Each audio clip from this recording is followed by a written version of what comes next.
Good morning and welcome to Little by Little, a short time in God's Word. Today, June 2nd, we've got Proverbs 22 to 24 and Romans chapter 14.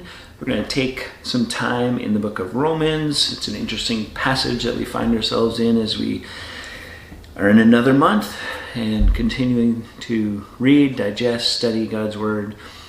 Even things that we have read before, we keep putting in God's Word to allow just that saturation of God's Word in our life. I think that's maybe one of the things that, in the years that I've been reading through the Bible.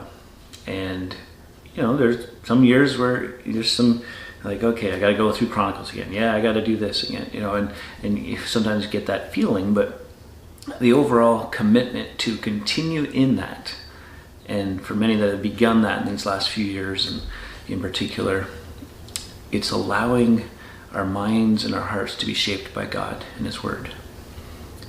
Because there's so much out there that will shape our mind if we allow it. And if we're not putting in God's Word, we're going to get shaped by whatever else we're putting in. And so, hopefully, you're seeing that come true in your life as well. So, here we are in Romans chapter 14, talking about someone weak in faith. Don't argue about disputed matters. Right? One can eat this, one says only vegetables. You shouldn't look down on the one who can eat anything, or the one that can only eat vegetables. Let it go. And there's some real practical things in this. Because sometimes, we can micromanage what it looks like to follow the Lord. Because if I follow this way, we think that's how everyone should follow.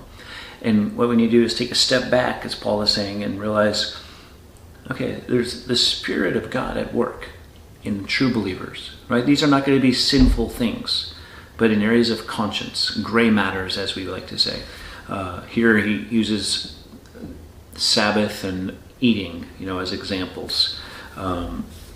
Don't flip out about those things, right? For us, it's not probably Sabbath or what we eat or not eat, but other areas of contention that are not sinful matters. Right? And we got to trust the Lord more than our own, I think this is what you should do. Right? And boy, I think about that a lot.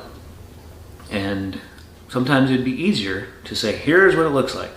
Here's the law. And then you realize as soon as you say that and you start to set it up, you're like, that's everything of which the Pharisees and the Sadducees were doing. Saying, we got the law. We're going to protect that. And this is what you must do. And we're checking all the boxes. And their hearts were so far from God that they missed His Son in the flesh. Right? And so when we do that in our own lives,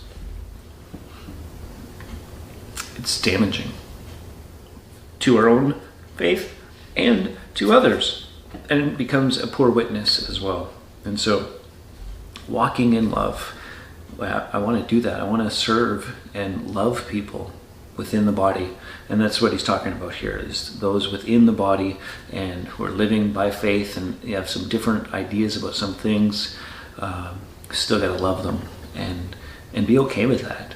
And so whatever side you're on this, and depending on the issue, right, you'll be on either side depending on what's going on. Allow love to be what permeates through and leads you in these matters. Allow the Spirit of God to be at work. Until next time, keep growing little by little.